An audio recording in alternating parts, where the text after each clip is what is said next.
Obuwezi bw'omwana obu bw'abantu bihebwa abahingi bona babire nibenda omwana go kuhinga omumirimo eshatu ogwa Ntarama, Moya hamwe na Kitoro muri Kashongi. Abantarama nko Karuhanga baho mugisha gugende gubere kunba nawe toshire munzumurire mbwenu omwana ogurya buri omwe nakutwara ukwingana no gwa mugenzi we tariho muhango tariho muke kureka buri omwe nakutwara ukwingana no gwa nco kureberanyije njezeho munonga ngo bashansa kwanywa aha henyina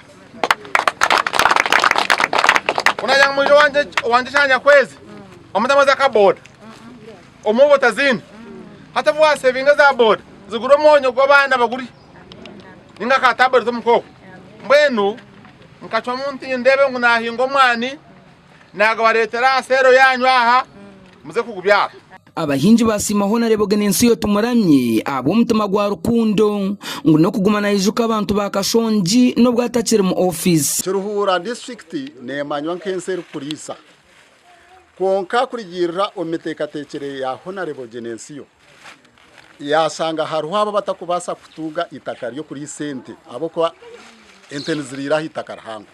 mbwena aba batakubasa kuri sante nabo nibetaga entasi abo kuba nabo bine bizubo mu makagabo nibenda kusomesa abana nibenda kureberera makagabo twatunga ibiti by'umwana 23 buryomwe ekindi kwesiganwa no kwetorora igombora ya Kitarayona kandi umwana wo guhati niyo ntasya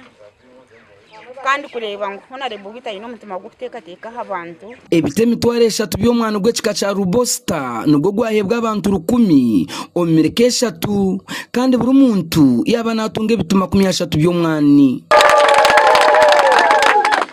cyakubenshi basika tumwongera mwezindi omugandi makuru nko muringo gumo go kutungura by'amagara abakazi benda bari kurenga 28 batungereza mama kits zabusha ahirwa rya Kaboye Health Center 4 kugira ngo baza kuzara babe bete benkanisi omunisengera bwashema municipality Dickson Kateshumbwa niwazibahide kukuntire nimbagambe ebyanje nibyo korera abantu bona byo korera umuntu sonjo mukurebera tugira ngo katwize yari kintu cy'ukubasa kuyamba ki abantu Kateshumbwa ayanangiriza abakazi okufayo kukuza abana babo. Mama wanje akana atoba tukateko bana twasika chapati twakura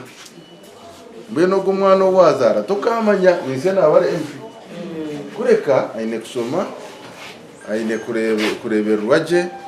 nje mukurebera ninjeza kureba ngo buri cyaro cyona twagira mizi marungi MPH yagambe cyo gukora mukore kandi mwekunde amakagaza kusisikaro ko mbyaro nigatangira habuntu buce ukabika karuga mu cyango rero shange kayona yaje leta umurimo guriyo ni gukorwa hirwaro rya Kaboye Health Center 4 abashawuno bagira ngo gwabagwawire nibija kuba bine cone cy'urukwetagisa nke kirwe mu irwarire hango nke rya Kitagata Honorable Kateshe kitumusimire kindi nakira mbwene kweta muri Nyankore gushaka gushakira municipality y'Iteji na naha history henye nahantu tureba hekizimbe cango ikizimbe kirumwa administration block kirumwa laboratory kirumwa wodi y'abana kirumwa wodi bireza abakazi wankita abakazi benda baheza kufuna omushija ningashi MP witu Kateshi Honorable ukuthereza obuyambi nkitwe kabacyara isima Katesi izowe cyatwora hari irwaro ryitu The Evans Taremwa na Mike Atwachiri.